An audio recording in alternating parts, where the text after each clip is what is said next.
How do you establish a successful music business online and off? How do you create a popular YouTube channel and market your music or your enterprise successfully? That's what we're going to be looking at in this episode of the New Music Industry Podcast.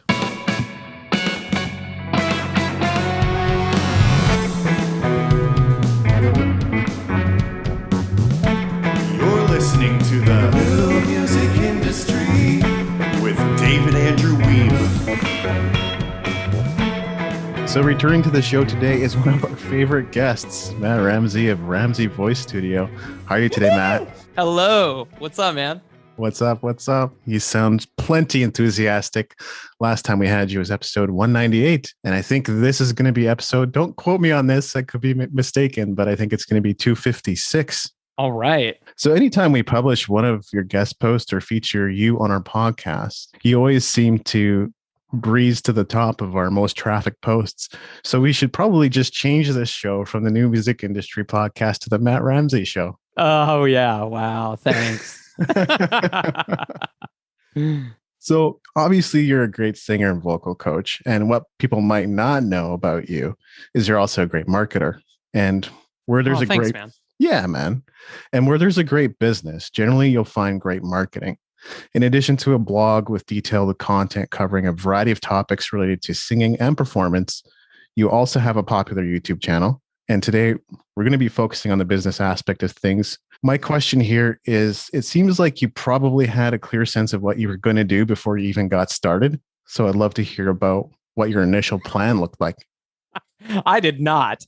I did not have a clear plan. No, not at all. Well, okay. So the first thing to say is I went to school for advertising, right? So I'm in advertising school, and my parents are very, very supportive of me and trying to figure out what I want to do with my life. Now, I'd been playing music my whole life, but at the point when I was trying to figure out what I was going to do for school and all of that, I wanted to find something that was both creative, but also helped me make money and, was a good business and a steady career. And so I picked advertising. And I don't know how you go through 4 years of advertising school without learning anything about advertising. But I managed to do it somehow. I'm sorry, that's unkind to some of my teachers, because I did have some really good teachers. But the point that I'm trying to make here is that as soon as I actually found my first internship, I find this internship in San Francisco after I graduate. It's a great opportunity, great position, all of that stuff. At a real advertising agency. Once I actually saw what it was going to be like to be working in that field day in, day out, 8, 10, 12 hours a day sometimes, and that I'd never be able to put my name on anything that I did. Like, I didn't get to own anything that I really put out. None of it was, it was always for another brand. It was really difficult for me. And I actually really, really struggled with motivation when I was working in that position. And so at the end of the 3 months, my creative director comes to me and he's like, you seem like a guy that really likes to talk a lot about this kind of work, but I didn't actually see you do a whole lot of this kind of work.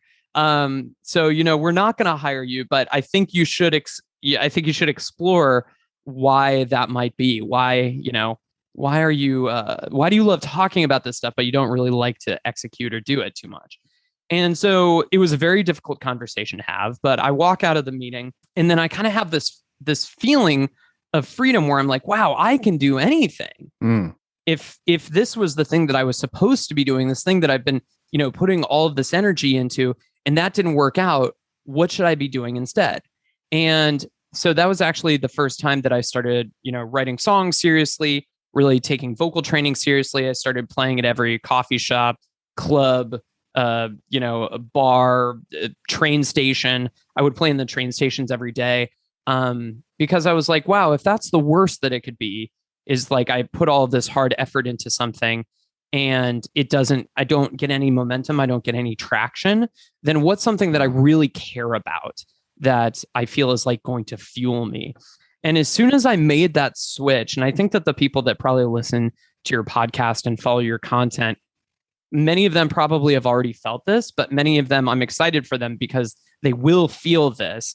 When you do finally make that switch to that thing that you really are passionate about, the energy that comes with that is absolutely astounding. Now, keep in mind, at this point, I'm still just playing. I'm singer-songwriter, Matt. I want to be recording albums. I want to be on tour. I want to be doing all of this stuff. But my voice sucked because literally I never really worked on my singing at all. I had no idea what I was doing. That was me too. My voice sucked early on. Exactly. And I think everybody does, right? And a lot of people don't talk about this, but like, even the prodigies, like the Michael Jacksons and stuff like that. I mean, Michael Jackson started singing at like 5 years old, or maybe even younger. So we all have this period of sucking. I just entered that period of sucking a bit later in my life, a little bit further in my career timeline that I felt really comfortable with. And because at the end of, a 1 hour set or maybe a 2 hour set of playing in the train stations, my voice would be completely blown out. I wouldn't be able to get anything out of it. Done that too. So I started to ask around. And I'm like, hey, does anyone know of a vocal teacher that I could take some lessons with? Luckily, I met somebody at my job as a waiter because I'd gone back to waiting tables to help me pay for, my life as a musician, which is very, very common. And I started taking lessons with this guy and it was awesome. And it still wasn't enough to be like, oh, okay, you're going to be a vocal teacher, Matt. Like I was still years away from that realization, but I moved to Austin, Texas, and then I started working with this fantastic voice teacher here in Austin. And after a couple of years of working with him, he looked at me, he gave me this exercise, and he was like, hey, man, you just figured out why I gave you this exercise. Why don't you start teaching this stuff yourself? And I'm like, no way, man. I have no desire to be a teacher. I'm going to be, on the road, releasing albums. But something about what he said stuck with me. And so I decided to just start teaching friends for fun. And I found out that I absolutely love it. And I've kind of been just riding that horse ever since, just working as hard as I can to, to not only grow the audience of people that hear about that anybody can learn to sing, because I truly believe that anybody can learn to do it. If I learn to do it, and probably you, David, if you learn to do it, then anybody can. It's just a matter of, getting the right feedback and working with the right singing techniques. And so it was really my goal to kind of just spread that message as far and as wide as I could. I have so much to add there. And the first thing is, let me just say, for someone who is trying to figure it out, your marketing these days sure looks very coordinated and organized. Well, I've learned a couple of things since then. That helps a lot, and at Music Entrepreneur HQ, it seems like we're in perpetual content audit mode. And I'm sure it's the same for a lot of people, right? Your website is never finished. It's always an ongoing thing. It's a sculpture. You keep molding it into what you want it to look like and feel like. So I'm sure that's part of the process too. And when you're just one person, you literally can't do all of those things all at the same time. Like I am. Well, I say I'm one person. I work with a really, really good team of people. I have someone that helps me edit my videos. I have someone that helps me design my thumbnails for my videos. I have someone that helps me out with emails, et cetera. Like I have lots of help, but essentially like whenever there's a new initiative or a new kind of marketing drive or a new angle that I want to take, it's kind of on me to be the one that kind of, actually writes that out and starts creating the content. So that's what I mean by a one-man show in this case. I'm not a one-man show, but when you're always in content creation mode, I can't always just delegate that out to the people that I work with currently. And so a lot of the time, you mentioned the website, your website's never done. I have not worked on my website in, wait too long, because I've been so focused on getting the YouTube thing. Right. And so I think that there's going to be a point, and unfortunately the answer is you've got to be working on everything. Yes. But what's the biggest priority? So I really didn't start focusing on YouTube too much until I felt like my site was in a good place, and I had enough lead magnets on my website and enough things that people wanted to opt into. I suspected that. Yeah. I looked at things and went, does this guy have a team? Yeah, pretty sure he does to carry all of the activity that he's doing. I tend to do a lot. I am sort of a powerhouse in my own right. That said, I always have to take a break, once a quarter, or else I'm going to be completely useless for a while, and it's not worth going into burnout mode. Absolutely. I'm sure you can attest to as well. And what you said about teaching, like I really resonated with that because part of it is I was just born into a family where it seems to run in the blood. My dad is a teacher and a pastor and a professor. My mom taught at certain times. Multiple uncles and aunts were teachers or lived out their life being teachers as their careers. So it's like automatically, I just had a love for sharing knowledge and discoveries. And that's really how I see myself now. It's like, I'm an adventurer. I don't know everything and I don't claim to know everything. I'm in constant discovery. And then I share that information with my audience. So, yeah. One of my favorite marketers is Noah Kagan, who he lives here in Austin, Texas. And one of the things that I love most about him is he will occasionally put out videos or write blogs or whatever about like all the experiments that he's currently trying to do something. He did this really good one on YouTube about how he was trying to grow his subscribership on YouTube. I mean, he gave away a free Tesla if you subscribe to his channel. He gave away a ton of stuff. He did collaborations. He did all this stuff. And the funny thing is like almost none of that worked. Like really all that worked, I think that he found out, and I don't quote me on this, is that basically organic growth is just like putting really good content together, making sure that people watch the whole thing, making sure that people share it and, find it helpful. That's really all there is to it. Now with email marketing and stuff like that, yeah, you can do giveaways and stuff like that, and that will still work. But I think it's interesting that YouTube is like a little bit more, it's kind of like more of an organic monster. Like all ye who enter must have really good stuff, or else you're not going to make it.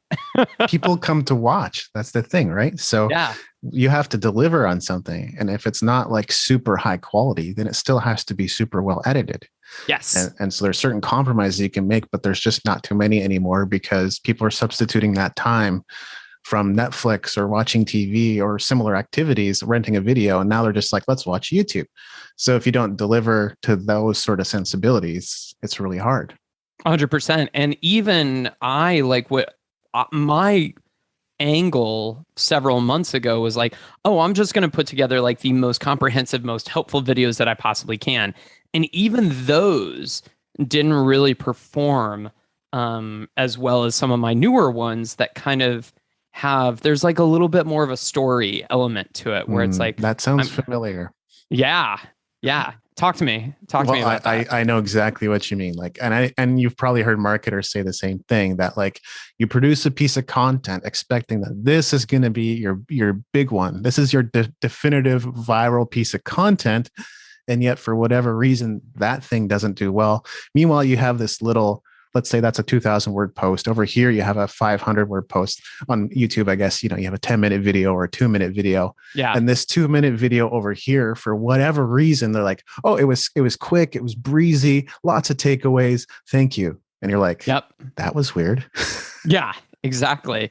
And it's like, it's all about engagement with the YouTube stuff. It's like people have to watch, you really want to watch those like retention graphs and see, when people are dropping out. And the sad truth is like a lot of what I learned was when I would get too technical and I wouldn't, talk about like, what's the feeling of like breaking on a high note? Like I could be like, okay, so one exercise to help you not break on a high note is da da da da da.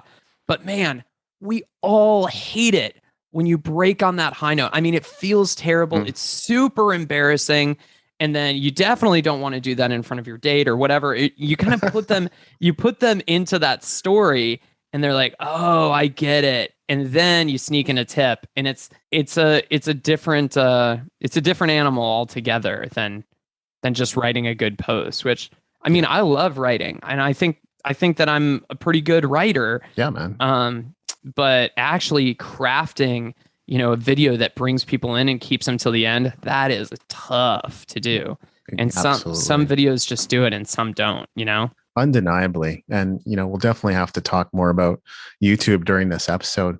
I want to give a shout out to Noah Kagan and the Underdogs because I was watching very faithfully all of his live streams on Fridays. Oh yeah, his office hours. Yeah, and I got a bunch of shout outs from Noah. Always appreciate that. Once I got into my current leadership program in June, I just haven't had the time because it's very intensive and there's 2-3 calls per day related to this program. And then you have to manage your regular, in my case, freelance workload along with my business workload. So yeah, it just doesn't happen in the capacity I need, but I am part of their Slack channel still that they haven't kicked me out. So that's great. And I've really appreciated what I've learned from Noah. I took his course as well. What was it? What is it? 1K month? That's it. That one? Yeah. That's the one. That's really, and it's all about minimum viable product, right? It's like creating something simple that people want to pay you for. It doesn't have to be completely related to your core mission, but it's all about like being useful first and being able to just kind of like, tap into what is something that people are excited to pay you for. I think too often, even in voice lessons, man, like even in the music industry, I'll create some products sometimes that I think that people want, and then you put it out there and it's like, oh man, I thought everybody wanted that. Nobody wanted that? Really? Nobody? And it's just one of those things of like, what I think is really cool about his course is like, you have some definitive proof that this is something that people are actually interested in. And then there's actually some water in that well. Yeah, the truth is we've had some spectacular failures with our launches in the last year or so. Yeah. And obviously there's always something to be learned from that. And it's just like, oh, we thought this formula would work. We tried it before, but there's always variables. Like when I did a launch with a crowdfunding campaign, I had a partner working with me. And as you know, 1 + 1 does not equal 2 in a collaborative relationship. It's really exponential. You have double or triple or quadruple the ideas because you keep bouncing things off of each other. And then you're like, okay, here's our plan. Here's our backup plan. Here's what we're going to do if we don't get the donations. Here's what we're going to do if we don't get featured and all that kind of stuff. And then pretty soon you're like, oh, this is so doable. And like, I didn't have that. I had my team, but I didn't have a partner that was constantly with me going, here's what we could do. Here's what we could try. And yeah, maybe it was just like a hard product to understand and it was a mismatch. So that kind of stuff definitely happens. Yeah. And here's the beautiful thing, just to go back to Noah Kagan just for one last second. Yeah. Here's a guy that like has made millions of dollars in very, very successful, online e-commerce spaces. And he had a really hard time figuring out YouTube. And I think he still is, to be honest. I think he's still learning. And he's still like, we were just talking about like how he's like starting to make his thumbnails custom rather than just using like a stock photo of himself. He's actually like shooting like every thumbnail that goes out there to make it align better with the video. And so even somebody like that who has like, he's got a great podcast, he's got a great website. Okay, Dork. He runs AppSumo, all this stuff. He, even a really experienced entrepreneur and marketer, can still have a hard time in an unfamiliar channel. And I think that that's something that like people that listen to your content, they're going to know for sure. It's like, just because you're awesome in one thing does not necessarily mean you're going to be awesome in this other thing too. Yeah, not at all. Not at all. He really went all in on YouTube, has been going all in on YouTube for months now. And obviously from the outside looking in, you're like, oh, he gets hundreds of thousands of views per video. That's pretty great. But you can always hear it in his voice on those live streams that he's not content with where that's at. He's like, there's so much more possible. There's so much more we can do. What videos do you guys want to see? What could I create that would really be beneficial and helpful to you? And I would argue that he's already created a lot of that, but maybe it's just in the polish and in returning to the stories and going back to those topics when he has something new to say about them. That's probably ultimately going to be the difference maker. He could probably talk about the same topics he's talked about already, just in a new way. Exactly. And that's kind of what I've been finding too, is just to use an example of one of mine. Like I had this old video, I think it was like 3 exercises to expand your vocal range or something. Like really, I think a very helpful video, showed like really good exercises that people could use. And lots of people said that they found it helpful. Didn't do a whole lot. And then I kind of repurposed the video around like, so I'm taking this voice lesson and my voice just keeps breaking. And it was a real story. It was like a real lesson that I had with my teacher. And I was like, okay. And so he said to do this. And so I do this.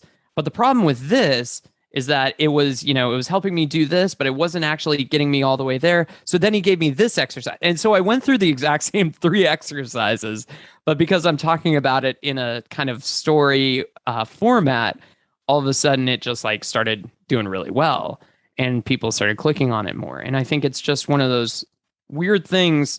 You're talking to me at a very pivotal time in my marketing because I'm learning all this stuff about YouTube right now that it's just like, it's just so completely different. Like, I felt pretty confident that I could like optimize a Google post. Like I could optimize a blog post within probably a few months. Like that would be somewhere in the top 10 first results of Google. I felt like I had that down. But with YouTube, it's just like a completely different thing. Yes. Because it's real people. You're not just trying to talk to a bunch of bots that are searching for keywords and terms. You're actually seeing whether actual people, click on this thing and watch it all the way through. It's very different. Yeah. I mean, of course, the title and description and all that stuff is still important. Yes. But you really first have to get that click. And you can see that people are working hard. You said that you have someone creating your thumbnails for you. That should tell you that like you really got to have to work for that click and make sure you're grabbing people's attention. Oh, yeah. And I'll actually create probably 2 to 3 different versions of the same thumbnail to get one that actually works. And so, yeah, that's still something I'm really, really struggling with. So anybody that's considering picking up YouTube, it's a tricky time, but it's only going to get trickier. So if you're convinced that YouTube is a channel that you should be on, man, starting now is so key. Make those mistakes now rather than waiting for everything to be perfect because the algorithm's just going to get harder, Yeah. Well, you have some videos with millions of views, so you're obviously on the right track. Yeah. But those were like 2 out of, so I've released 210 videos. Yeah. I've released 200 videos now and 2 of them did well. So that's more like 99-1.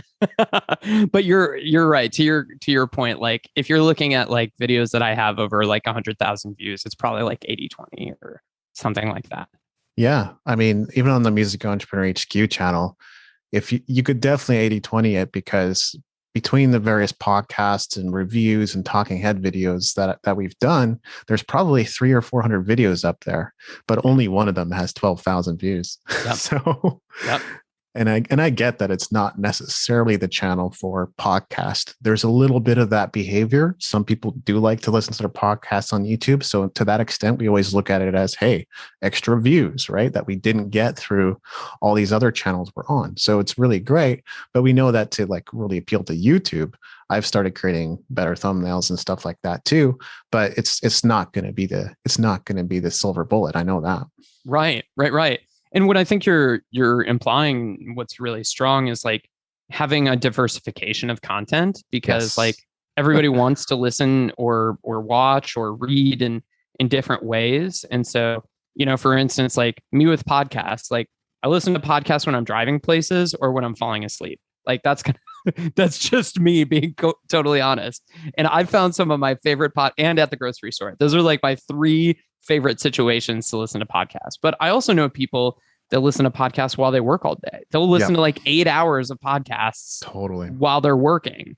And so the type of content that's going to work for me when I'm just driving somewhere or going grocery shopping or falling asleep might be different from somebody that's listening to 8 hours of content a day, So it takes all different kinds. And it's funny because you kind of answered my next question in a way, but that content diversification is a key piece. You don't want to be single source dependent. I guess if I was to add something to that question, have you noticed any changes with like organic search? We've seen some big changes over the last 3 years with Music Entrepreneur HQ. That could be a lot of factors, such as the fact that I don't think Google loves affiliate links, and we've got lots of those. Yeah. But, just because I haven't had my finger on the pulse of my site's blogs in probably the last 6 months, I'm probably not as qualified to answer that question. But I can also say, like, a lot of that, dude, I know you get this, but I get pitched every single, like, probably every day of like, hey, we'll do a sponsored post on your website, It's painful. It's, I get it. People are they're doing the link building, they're doing the good stuff. But I've always said no to those personally, and RamseyVoice.com has always kind of shoot away from that kind of stuff that's like more directly promotional, just because I know that a lot of those guys that are pitching me are not the writer that I am, where I feel like my guest posts can actually help people because I have so much experience in this. Really like important. I don't count on a mattress brand to to write a really good article about how sleep is so important to singing. Like, why are they contacting me? I don't know, but it's the same mattress brand. They're like, I'm not sure if you're aware of this, but new studies indicate, that sleep is very important to your. And it's like, thank you, but it's like essay writing services. That's been a big one for us for some reason. Yeah. Yeah. And I can totally see that. And I have, truth be told, I was doing this last year. Was that I would take a video that I'd already shot on YouTube and I would send it to a copywriter friend of mine, and I would have him transform it into a longer, a written piece. And that seemed to go well. But the issue with that is that nobody knows your market like you do. Nobody knows the way that your people speak as well as you do. So even somebody like, and he's really good, like he's a really good guy and he knows music, but like there's still some different ways that I would talk about things, which is why I think it was probably more beneficial that I'd shot the video first, so he would kind of know the way that I talked. But yeah, absolutely. So I would say, I guess what it's all boiling down to is authenticity. Yeah. It's like anytime one of my posts does better than another website that I know has a lot more money and a lot more resources than I do, like some of the main music, sheet music websites and stuff like that, that literally have like, probably 50 posts, a month or something like that, or a quarter. The only reason why mine do better is because I think I'm actually coming from a place of like, I know how these people talk and I know how they think. Yeah. Rather than it's just some ghostwriter somewhere. We've definitely gone back and forth on the guest post sponsored post issue on the Music Entrepreneur HQ, but it really is, as you say, some people are a little more qualified than others. And sometimes you do get really high quality people approaching you and you're like, yeah, I would like to publish that. Yeah.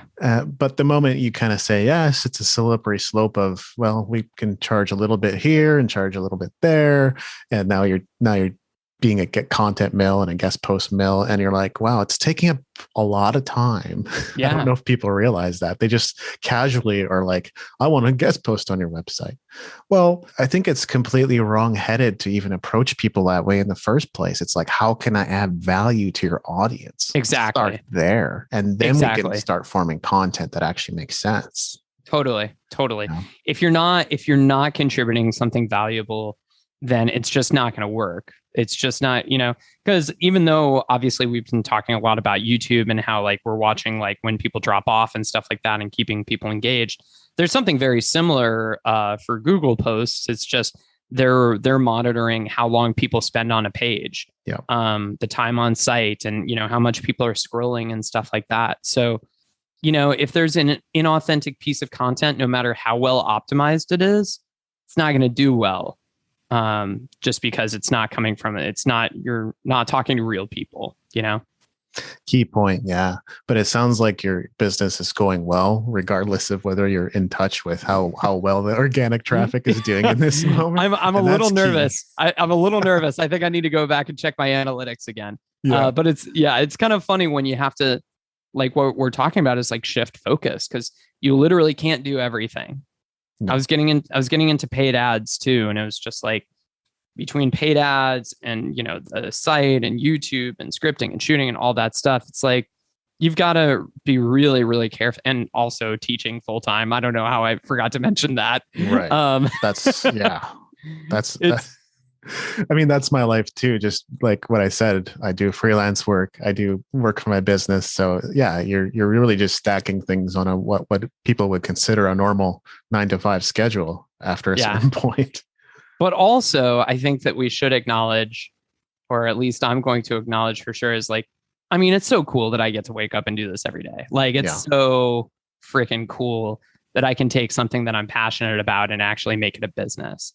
And so, yes, while I do have limited bandwidth, and yes, while I do occasionally flirt with burnout, it's still, the fire is still there at the end of the day, because we're doing something that we really like. And, for the people that are listening to this, I think that it's probably really easy sometimes to be like, oh, well, things are comfortable here. I have this good job. Like, I don't want to like rock the boat, and I don't want to like put myself out there completely. But there may be a time one day when you are like, wow, that's it. I'm ready to pull the trigger on this. And that is a really, really special moment, and savor it, because there's plenty of work to do afterwards as well. Yes. Yeah, absolutely. And I wanted to call back to that regardless, because you brought up the thing about passion and alignment. And I'm really returning to that concept after several years, because it's so easy to live out a life that someone else has planned for you. Even if it's not your parents, even if it's not a teacher or coach or a mentor, you start listening to them because you're fascinated and you respect them, and you take their advice seriously. And then pretty soon though, it's like, you start living out this life that's not yours, and then everything's an uphill battle because you don't get results. Everyone says publish weekly, publish daily, publish monthly, or whatever. And if you just follow that blindly without sort of seeking alignment within yourself, chances are you're not going to see a lot of results. And that's exactly what's happened.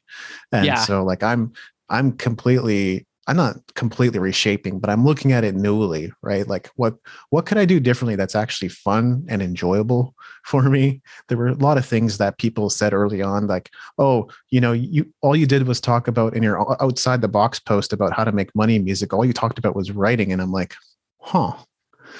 And it's so easy to take that criticism seriously and to heart, and then to never bring up the subject again, or rarely. Mm-hmm. Yeah. Without realizing that maybe you do have a unique perspective and approach and value to bring from that space as well. And that the enjoyment and the passion of it might carry you over the finish line. So totally. Yeah. Well, dude, I mean, everything's an uphill battle. Right. Like, much love to the custodial staff of my high school, but being a janitor is an uphill battle. Like, right. I've been a waiter. Being a waiter is an uphill battle. You might as well choose an uphill battle that you actually are passionate about and enjoy, because there are going to be moments when you're going to feel really tired. And so actually, selecting that thing that you are really passionate about, and it can change over time too. I mean, there are lots of people that they start to migrate. Oh, wow. There's this, I've got this kind of sewed up. I'm really interested in this though. I'm going to start kind of merging over this way. And it happens all the time. But yeah, choosing that uphill battle that you don't mind running up, like Sisyphus or something like that is, that's pretty much the whole gig. Really is just dealing with those ups and downs until you succeed. Yeah, I really like how you articulated that, because for a while there, I was doing the money Twitter thing and really getting into Twitter and scheduling posts all the time and creating a presence there and sharing the products and call to actions every day and ebooks and stuff like that, which wasn't really working for me. So yet again, it was someone else's path, not mine. But a lot of that crowd, the prevalent attitude is, hey, if you've been at it for 6 months and you're not seeing results, you're doing it wrong. And for me, that's just a facepalm moment, because that's not what it looks like. It's like one small step today, one small step tomorrow. And you almost let go of the expectation of breakthrough. Breakthrough is possible, but it's not going to come from something you already know. And that's why it doesn't show up every day. It has to be something outside of your purview or your radar. And you're not going to see that automatically or spontaneously. It often comes from someone else pointing to something and you going, oh, yeah. Yeah. So And how hard is that when you work super hard on something and then it doesn't like break through in the way that you think it should? It does eventually, but it never happens in the way that you expect. Like you were talking about those couple of videos that I have with over 1 million views. And it's like, I put those videos out and they didn't go like crazy immediately. Like I think one of them that's really still trending quite a bit right now is How to Find Your Voice. And that one is, I think it's got like 1.5 million views or something. That one sat there for 6 months doing like nothing. And then it finally just started getting promoted like crazy. And so it's just one of those things that whole idea of like, oh, as soon as you start doing this, it's all downhill. It's never like that. No, and I've seen that almost universally with most of my videos. I don't know if there's ever been one that really took off from day one. Anything that I've published has gained some momentum over time as people started searching for topics. And it's sort of fun to watch too, because you're like, oh, YouTube's interested in this topic, or at least musicians are on YouTube are interested in this topic. So you get to see some of that as well. But like, we have hundreds and hundreds, thousands probably of content experiments we can refer to now without having to reinvent the wheel every single time. It's like, here's a few 80-20 topics that have done better for us than others. Yeah, absolutely. Going back to the well and being like, okay, this is what people are interested in. What's a new way that I can talk about this? Because I think exactly one thing that you and I set off, Mike, at the very beginning was like, yeah, the laws of singing don't change all that much. No.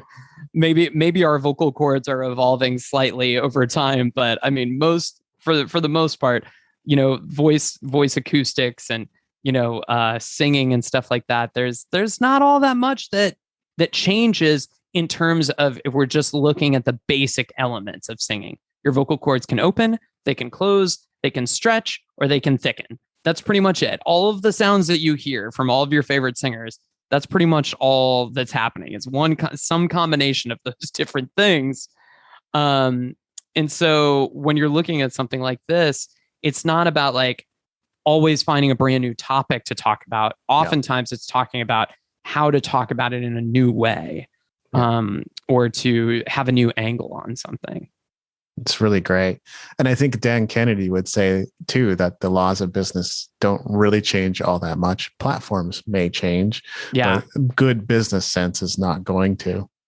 Yeah, absolutely. Yeah. What do you like of his? I know I know him through Rick Marshall, but I don't actually know. Perry Marshall. Perry Marshall, right? Yeah. 80/20 sales and marketing. What have you read of Dan Kennedy's, or what do you know of him that you're like, oh, this guy's awesome? I think like a lot of people who experience Dan Kennedy for the first time, like once you read one book, you're so hooked that you're like, I need all of them. And I've been on that journey. I haven't gotten through all of them. I'm pretty sure I've gotten through over 10 of them though. Wow. And so the number one is like No BS Business Success in the New Economy. That one is such a powerful mindset book, a better mindset book than Grant Cardone or Gary Vaynerchuk could ever write. Sorry, guys. and really, really powerful stuff. And I like The Renegade Millionaire as well. And that one was put together kind of in collaboration with one of his students, Lee Miltier. And she does a great job of pulling out like, okay, what does it look like to be not like everybody else, trying to pursue things the same way, or just because it's the way it was always done, but actually to begin to look at things differently, because you can look at the wealth pyramid, and I don't remember the exact percentages, but it's like, you can see that only 1% of the world is ultra rich. And then you can see that only 3% of the world is like well-to-do. And then only, it starts going down the pyramid, and you realize like, okay, so accurate thinking, which is a big concept that he stresses, accurate thinking is understanding all these concepts and principles and stats and numbers and doing something with it that is focused on results, not just on, because it's so easy to do fluff work. Yes. As entrepreneurs. And I'm sure you've been there too. Oh my God. Well, I mean, it's like, I don't know if this is exactly what he's talking about because I haven't read it, but when you're trying to talk to everybody, you're really talking to nobody. Yeah. Right. So like actually knowing that, oh, this is exactly who I'm trying to talk to. And it's totally fine to just be trying to talk to wealthy people, or people that are, for instance, a lot of people think that I work with like really, really professional singers, which I do. That's some of my clientele, but a lot of my clientele are very beginners. And I love working with beginners because it's so easy to see their progress and stuff over time. But I think a lot of entrepreneurs are afraid of going after, something that seems kind of like unsexy like that. Like, oh, you're a vocal coach. Don't you want to just like, coach, whoever, XYZ. So don't you want to just coach Ariana Grande or Rihanna or something like that? And it's like, yeah, that'd be great if I had that one client. But also, I really enjoy teaching these other people that come to a lesson every week. They practice. You get to see them progress over time. They're super thankful for you rather than I have no idea what those other two singers that I mentioned are like in person. But I would assume maybe if you work with a major celebrity, maybe they'll be like, they won't really practice that hard. Maybe, I don't know. I'm just making it up. But let's just say, for instance, you only get to see them once a week. These other students, you might get to see them, consistently over time. So that was a big moment for me, was realizing, whoever you're working with now might actually be a very good target for you. Looking at where you're already making your money, where your market already is, rather than always trying to make it somewhere else or like target like the uber wealthy version or, something like that. Maybe just like seeing where you're at and where you're already seeing results and then doubling that and then doubling that and then doubling that, I think is a very powerful tool. Yeah. Something that, if I would go to watch a new course, that I would often groan or roll my eyes was, let's talk about target audience, or let's talk about niche audience. And the big thing that kind of flipped things for me was finally getting to this idea of a dream customer. Who's the person that I can help and help get the best results? Not just anyone. Who is someone specifically? And then the idea started rolling, like based on demographic info I already know and psychographic data I already know. It was like, okay, so they're going to be 25 to 45. Mm-hmm. They're going to be male or female.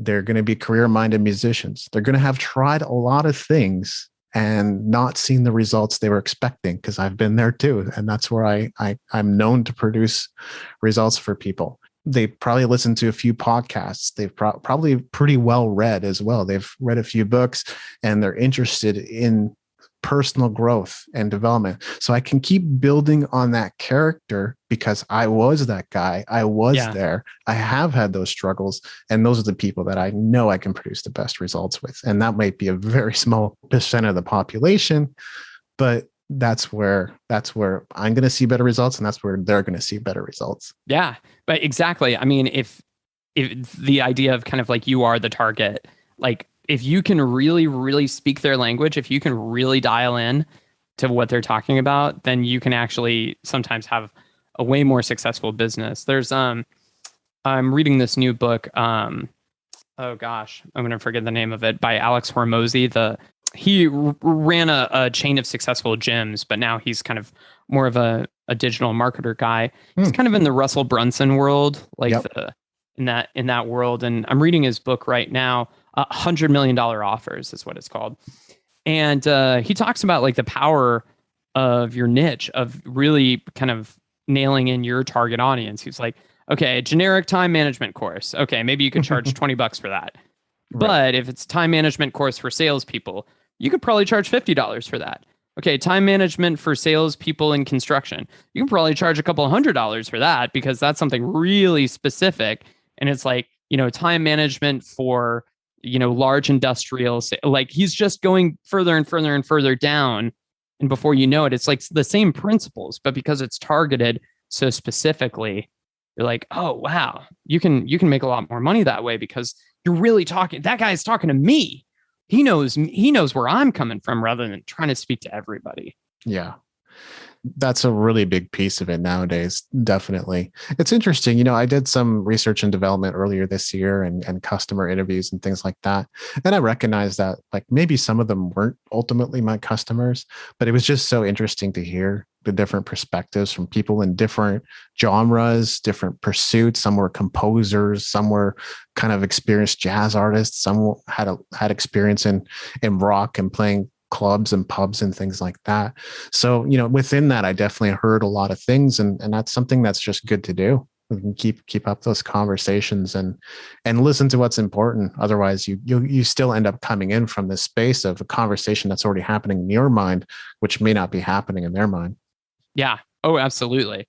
Because I mean, like, even if you don't use that specific information in your targeting, then there's probably some crossover. There's probably some Venn diagrams of where that like older jazz musician and where that rock musician you were talking about, even though they play different genres and it sounds like maybe they're in different parts of their life or their career or whatever, there's probably some crossover. Yes. That those two musicians face, some challenges that they're facing in their music career that you're like, oh, okay, so if I say this thing, it's right in between those two diagrams, and that's going to work for both of them, A big thing I heard was licensing and placements. So I was like, that better be part of the new online academy that we've been building. If that's not in there, we're not serving that. And I was like, oh, okay, cool. I hear that you have a need there. And I am interested in that topic too, because wouldn't it be great if we could all license and place our music and start earning a nice side income from that? That would be great. Yeah. One of the many passive streams of income, right? Absolutely. It can be lucrative, but again, like with any pursuit, it's usually a small percentage of artists who are really raking it in. Sure. But there are people that are virtual unknowns that also make a great income from placements, and that's possible too.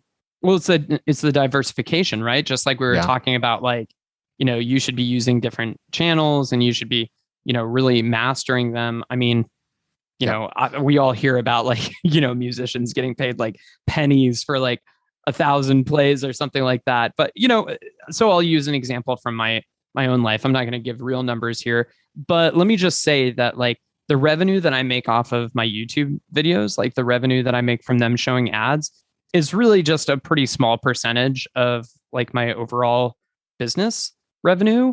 But it is something, and it does help me pay for like my video editor, or it does help me pay for my thumbnail designs. And so it's like, all that stuff can be used. And if I took that out, would I miss it? Really?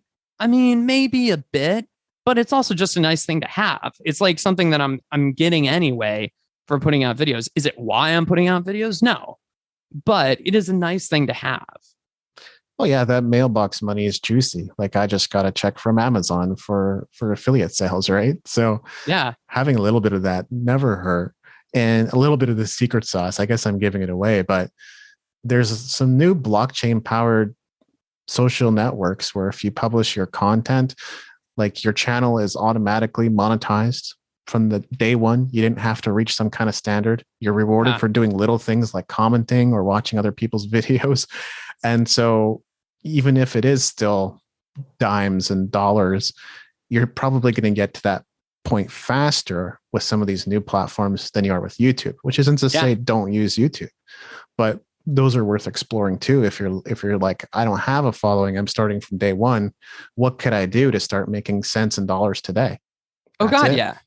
I mean, like how many people thought TikTok was a joke until it wasn't? It's not. I created an account the other day too. And I'm like, I don't know how much I'm going to be active on it, but I'm still like, okay, I see what's going on here. And it's kind of going crazy right now. Yeah. And here's my thing. Like I don't have a TikTok and I barely use Instagram and I barely use Facebook. I'm pretty much just my website, my newsletter, my YouTube. Those are pretty much my main channels.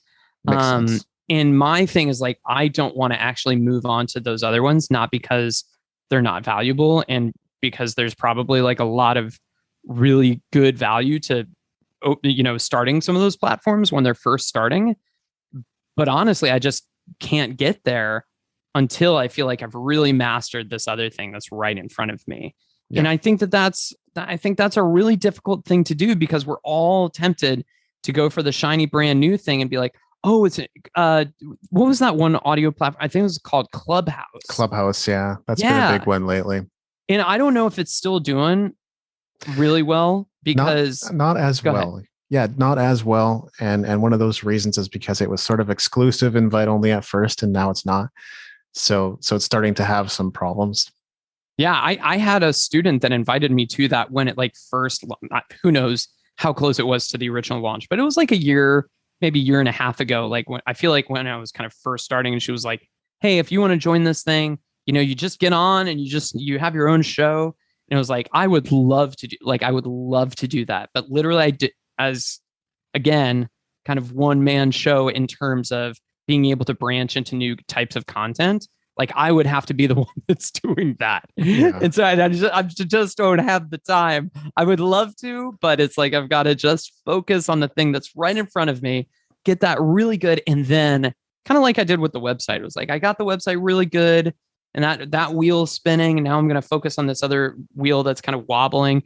And then that one's going to start to wobble and I have to go back to that one. So I think that's it's something that I'm honestly trying to figure out how to start scaling more, because I think that there are more opportunities out there that I cannot pursue because, time is limited in terms of what I'm able to do, and trying to figure out where to go from there. Oh yeah, with Music Entrepreneur HQ, we're trying to boil it down to a few core things too. Definitely, I think basically the mindset has been, and this might be helpful for you too, is 80-20. So we spend 20% of our time exploring a lot of new channels. Doesn't mean we go all in on them. Doesn't mean we constantly pay attention to them. We just try things out and see if something sticks. One thing that recently stuck, BitClout has its own publishing platform. I think it's pub clout or something like that, or clout pub maybe. And my first post got like 80 cents or something, and might be collecting more. So I was like, really interesting. Like I haven't seen that same result on Steemit, which is a similar platform where you can earn money for sharing blog posts. So Okay. maybe there's something over here worth exploring. And that's what we're looking at. That's going to be better than Medium, which I still publish to, almost weekly. It has become less of a focus after I published daily for a full year on Medium. And then I was like, yeah, we grew to 1,500 followers and it's still not like massive. Dude, those things are coming and going all the time. Like I remember when like most of my external traffic to my website was coming from Pinterest. Oh yeah, right. And so it was like Pinterest was like a big thing, like when I was kind of like posting on it and creating stuff for it for people, and I was getting a lot of traffic from it, and then it just died off completely. And again, I'm sure I have no idea whether Pinterest and Clubhouse and all these other, social media channels that we're mentioning are like, whether they're doing well or whether they're in their decline. Who knows? The point is that like, you just have to keep working at the things that you're seeing results from when you're seeing results from it. But also I would say that out of all of the social media that we've mentioned so far, I don't think Google's going anywhere, and I don't think YouTube's going anywhere, and I don't think Facebook's going anywhere, or Instagram's going anywhere. I mean, I could eat my words, this is a very volatile industry, but that's kind of like where my head's at, is like, if I'm going to put all of this effort into something, I want it to be able to stick around for a while. Absolutely. I do agree with you. I think there's going to be some consequences for sort of the big tech, like becoming a publisher rather than a social network, which should in theory allow for free speech. Now there's censorship. So clearly you are a publisher now, and there's going to be some consequences for that for big tech. But in general, just because they go through a few lawsuits doesn't mean they're going to lose a whole lot of traction or power. So absolutely. Yeah. And I guess for the people that are listening to this, it's important to try, like you're saying, it's kind of like an 80-20 of like, I'm going to spend 80% of my effort and time focusing on the things that I think are probably the sure bets, the ones and then that work. Maybe 20%, experimenting with new initiatives and like looking at the new social media channel or whatever's hot right now. And sometimes those 20% experiments really pay off. You're like, man, I'm so glad I did that. Maybe that I can roll that 20 into the 80%. And then start looking at other stuff now, I think that's where I really got to ultimately with publishing daily. I realized how valuable and amazing it was, even if it didn't like solve all my business problems. That's kind of what Russell Brunson's promise was, that publishing daily would solve all your business. It didn't. Like he said, for a full year. And I did it. And no, it didn't solve all of my business problems, but I don't look back on it regretting that I tried that for a full year. And in fact, I was like, am I going to continue? No. And then I continued anyway. It's like I still publish daily because it became this habit that allows me to further projects now. It's like a lot of what I publish daily, again, it's a little bit of a secret sauce, but like is going to become a book, or it's going to become an ebook, or it's going to become another resource now. So I'm not just like publishing for publishing's sake or for traffic's sake, even though that's part of it. It's like, let's bring people to the site and help them see the value in what we've created. A big part of it now is like, hey, we can amalgamate all this, edit it, make it super great, and then publish it as a book or something people value. It's fun actually to get to that point in your business as a content creator where you're like, oh, this is kind of like that thing that I did a while ago, but that didn't go anywhere. So, oh, why don't I just take this thing and make that into one of the, like, I was coming up with new ideas for videos. I was like, wait a second, did I write an email that was kind of like a similar story? Oh yeah, that email's right there. There it is in my Google Drive. Just pull that out, put it on camera, and it's just being able to repurpose stuff is really, really fun. And it doesn't always work, but when you can make it work, you feel like, yeah, it was all worth it, Yeah, exactly. I think I watched like a Thrivecart case study a while back because at the time Thrivecart was like the best thing since sliced bread for creating funnels and setting up all your sales. And I use a different solution now, 10x Pro, but at the time it was sort of cool. And so the creator was or the person who wrote the post was basically saying this product never sold before. And then we just started including it as an order bump in this other product, and suddenly everyone started taking it. And I'm like, wow. So you just never know. Sometimes you change the title. Sometimes you change the cover. Sometimes usually it is in the framing of it. Sometimes you just add a piece of copy that makes people go, huh, oh yeah, I should grab this. Yeah. Sometimes just in the way that it's sold. Exactly. Like you're talking about, like just adding it as an order bump rather than a standalone thing that like, not everything has to be the order bump that you're talking about. It's like, in case you guys don't know what that is, it's like that little checkbox when you're checking out and it just like adds it to your order. It's like the stick of gum that you pick up at the grocery checkout, and it's like, rather than writing it, I could have written like a 5-part email series that pointed to that landing page. And it was like, oh, well, why don't I just add a little text box here that just lets people add that to their cart, and there it is, Yeah. And that's what's crazy about it. And in all this conversation about publishing, I think it's worth sharing. And I think you would agree that if you really want to get business results, then you have to do keyword research. It's more important than it's ever been. And some of my publishing is not about let's target a keyword. Like I said, it's like, we're going to compile this into a book later. So it's not all about the keywords. If we were focused on that, then we would use tools like, Ahrefs or Surfer SEO or things like that to really create something that is actually going to get traffic and rank in Google and all that. Or Moz. Yeah. Yeah. Moz is great.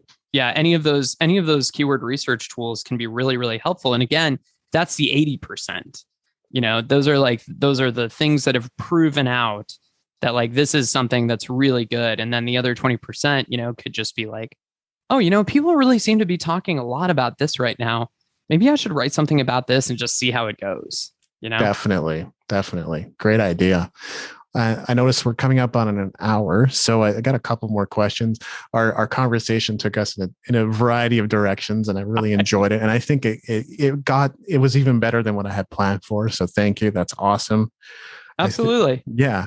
But I think just a couple more things that I wanted to touch on. First is sort of the email list, right? And I still think it's critical. I still think it's super important. We should all strive to build our email list. But with so many more opportunities now with push notifications and SMS texts and messenger subscribers, are you noticing, like, is your email your main thing, or are you noticing that there's sort of these new channels that can also be quite effective? There are the new channels, but honestly, the classic email still tends to be working the best for me. I flirted with some of the SMS notifications and stuff like that. And I mean, it's fine, but also I think that it's kind of like trying to sell directly on Facebook. That's not exactly what people are going to Facebook for. If I pick up my phone and I get an SMS text message from like, oh, there's a new sale, da da da da da. like I'm picking up my phone because I need to do something or make a note of something or text somebody. And here's this thing that's in my face. When I go to check my email, I probably have a little bit more of a, oh, let's see what's going on. Let me get some business tasks done. But I also know that it can just sit there. That email can just sit there and I can look at what they're offering for later versus when it's on my phone, it's like, get this notification out of my way so that I can go and do the other things that I'm supposed to be doing.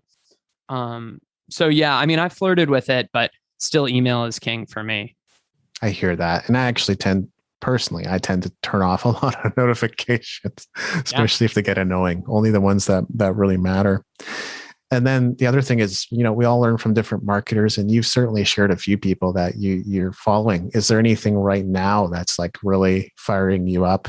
I mean, just YouTube, man. Just like anything you can find on YouTube. Wow. Pretty much. I mean, it's not one of those things where you want to post every day. Right. It's one of those things where you want to make sure that you're posting the right thing that's connecting with people in the right way. So, and unlike a blog post, you can't just go back and change a line or two of it because it's a video. It's like, it's done. You can cut some stuff out. They have some cool editing tools for that. Descript and stuff like that. Yeah, exactly. Yeah. But I would say that, I mean, it's an interesting channel for me because it rewards trying to get stuff right. Yeah. Pretty much right from the get-go. Well, thanks for your time and generosity, Matt. And do you have anything to say in closing? Dude, it's so fun to see you again. And I love talking about this stuff. So the only thing I would say is like, just for the people that are listening to this, you can do it. Just pick the thing and be the one that does it. Awesome. Well, I'm sure there's lots of takeaways here for anyone that's marketing their music or business out there. So thanks for joining us. Thank you, David. So if you're ready to crank your amps up to 11 and embark upon your Budokan journey, the 2022 edition of the Music Entrepreneur Code is ready for pre-order on Amazon. Of course, I'm groovy enough to have set up a short link for you. You can go to musicentrepreneurhq.com/code 2022. That's the numbers 2022 to pre-order your Kindle. The Kindle launches on December 15th, and paperback and hardcover versions will be soon to follow. Excellent Christmas gifts. This has been episode 256 of the New Music Industry Podcast. I'm David Andrew Weep, and I look forward to seeing you on the stages of the world.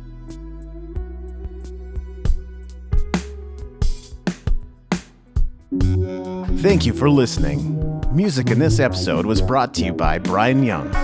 Wherever you're listening to this right now, please consider leaving a 5-star review and comment to help us get the word out about the podcast.